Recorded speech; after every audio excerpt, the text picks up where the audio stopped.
Il passe la plupart de son temps presque à la cime des arbres. En indonésien, orang-outan veut dire l'homme de la forêt. Une façon de décrire ce primate, agile.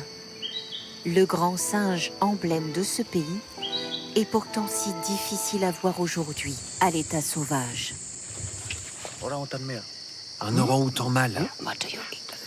On le suit? Nous sommes à Ketambé, dans le nord de Sumatra. Le parc de Gunung Leuser est l'un des derniers sanctuaires pour les orang-outans.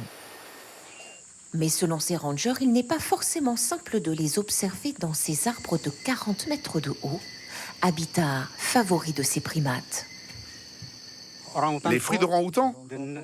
Le nom local est Setur Gajah. Mais très vite, un mouvement attire leur attention. Un orang-outan se déplace dans ces grands arbres. Il est seul.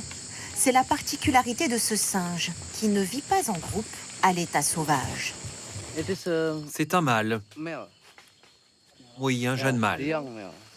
Il mesure environ 1 mètre et est actif la journée, notamment pour se nourrir. Aujourd'hui, ce sont des fruits de pandanus qu'il va déguster nonchalamment. L'ADN des orang-outans est similaire à celui de l'homme à 97%. Ce sont de grands singes très intelligents. Ils peuvent utiliser un bâton, ils peuvent faire un nid, ils peuvent se servir d'une feuille comme d'un parapluie. Dans cette jungle vivraient près d'1 millier d'orang-outans. Si ici à Ketambé, la forêt reste très reculée, à une trentaine de kilomètres de là du côté de Bukit Lawang, les orang-outans sont un atout touristique. Parfois, les orang-outans viennent aussi ici. Et attirent chaque année des milliers de visiteurs du monde entier. On est venu chercher des singes qui soient plus dans la nature que tout ce qu'on a pu voir avant sur le périple en Indonésie. Surtout sur Bali. Donc ici, on est venu chercher vraiment l'authenticité, les animaux à l'état sauvage. Et le parc de Gunung Leuser abrite de nombreuses espèces de primates, comme ces singes Thomas Leaf, endémiques de Sumatra. Mais ce que les visiteurs viennent chercher ici, ce sont surtout les orang-outans. Certains sont semi-sauvages. Mais il est un peu difficile à voir.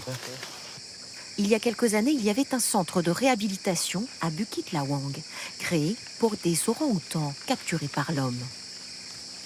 Certaines personnes en ville les ont utilisés pour jouer dans des cirques. Et après, les rangers et les scientifiques leur ont appris à redevenir sauvages. Cette mère et son bébé sont des orang-outans sauvages. Ils se laisseront longuement observer.